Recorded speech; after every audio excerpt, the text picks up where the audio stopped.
शिवा, एक 14 वर्षीय लड़का, जो हरपुर के ही एक साधारण परिवार का सदस्य था, बहुत ही जिज्ञासु था।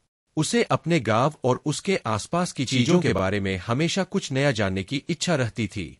एक रात जब उसने चांदनी रात में महल की ओर देखा, तो उसने देखा कि महल की खिड़कियों से हल्की सी रोशनी झलक रही थी। शिवा की दिलचस्पी जाग गई और उसने सोचा कि वह इस रहस्यमय महल की सच्चाई जानने की कोशिश करेगा। एक रात जब पूरा गांव सो रहा था, शिवा महल की ओर बढ़ा।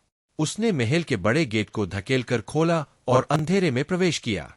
जैसे ही वह महल के अंदर आया, उसे अजीब सी ठंडी हवा महसूस हुई और महल के भीतर की दीवारों पर अजीब सी लकीरें देखी। शिवा ने डर को नकारते हुए महल के भीतर के एक कमरे की ओर बढ़ा। कमरे के अंदर उसने एक पुराना किताबों का ढेर देखा। जब शिवा ने एक किताब खोली, तो उसके भीतर से चमकदार लाइटें निकलने लगीं। किताब में लिखा था, मंत्रों की दुनिया और खौफनाक सच्चाई। उस किताब के पन्नों में जादू की दुनिया की जानकारी और एक खतरनाक छाया की कहानी थी जो महल के भीतर छिपी हुई थी।